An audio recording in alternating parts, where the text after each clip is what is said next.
In a quiet community in Gig Harbor, Washington, a place you'd think is safe, a single emergency call kicked off a chain of events that would end in just absolute tragedy. What started as a fairly routine police matter quickly spiraled into a desperate race against time, and the consequences were devastating. Just imagine hearing that. Those are the words of a neighbor, Chris Cardenas. And those gunshots? They marked the violent, tragic end of this story. But to really understand how we got to that point, we have to go back before the sirens, before the chaos, to a simple request for help. And 5 people are dead, including the suspect, after a stabbing spree in a neighborhood in unincorporated Pierce County near Gig Harbor. Investigators tell us a 32-year-old man killed 4 people inside a home along 87th Avenue Court Northwest. And when a Pierce County deputy got there, they shot and killed the suspect. Fox 13's AJ Geneville has been covering this story all day. AJ, it appears this all stemmed from a no-contact order. Sabir, around 8:50 this morning, that first call came in for a protection order violation. At 9:30, a second call comes in, but this one is for multiple people being stabbed in this neighborhood. See, the day didn't start with violence. It started with a phone call. It was a plea, really, for the system to step in and enforce a barrier that was meant to keep a family safe. Okay, so at 8:40 in the morning, the Pierce County Sheriff's Office gets a call. It's about a man who's violating a protection order. But here's the thing. When deputies looked into it, they found a huge problem. The order had been granted by a court, but it had never actually been served to the man. So they did what they had to do. They got a copy and started heading to the address to deliver it themselves. And this right here, this highlights a critical gap, doesn't it? The gap between what the law intends and what actually happens on the ground. A protection order is supposed to create safety. It's the law, right there on paper.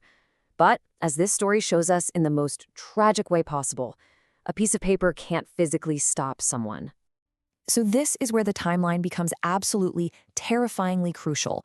While those deputies were on their way to serve that order to try and make the court's words a reality, the situation at that quiet home was escalating into a total nightmare.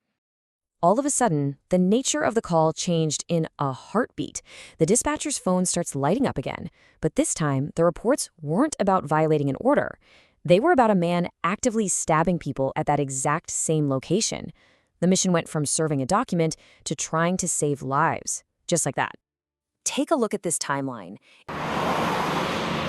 There were additional updates to the call from other individuals stating that there was stabbing. It was a violent and tragic day for people who live in this normally quiet neighborhood in Purdy. It all started with a 911 call around 8:45 in the morning about a man violating a protection order. The call initially came out that it was a violation of a protection order. So as the deputies were en route, they were able to look up to confirm that it had not been a served order yet. So there wasn't a violation yet, per se, of that order. When deputies realized the order had not yet been served, they were working to get a copy so they could go serve it to the man. About 45 minutes after the initial call, reports started coming in that the 32-year-old man was stabbing people outside the home. About 3 minutes later, Pierce County Sheriff's deputy arrived on scene and called out that shots had been fired. The suspect died at the scene. The adult male suspect was shot by the deputy. Officers say the man stabbed 4 people and no one survived. 3 died at the scene and 1 died at the hospital. The victims are all believed to be adults. Law enforcement hasn't released how they all knew each other. It was a protection order, so there was somebody involved in this was known. Relation to the stabbing victims, we're uncertain what the relations were of each of them. It shows you just how fast everything fell apart. Less than an hour between that first pretty routine call and the first reports of a stabbing. And from that moment, the response was incredibly quick. You can see the call of shots fired came just 3 minutes after the stabbing was first reported. 3 minutes. I mean, think about that. That is a remarkably fast response time. The deputy was already on the way, but in those 180 seconds, an unbelievable amount of damage had already been done.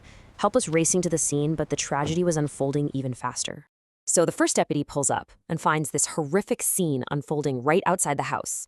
He had to confront the suspect, and that encounter is what ended with the gunshots that the neighbor heard just moments later. When all the violence finally stopped, the result was just devastating. 5 people were dead.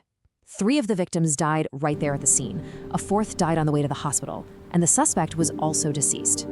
The suspect was shot by that first deputy and died right there. The immediate threat was over, but a terrible price had already been paid.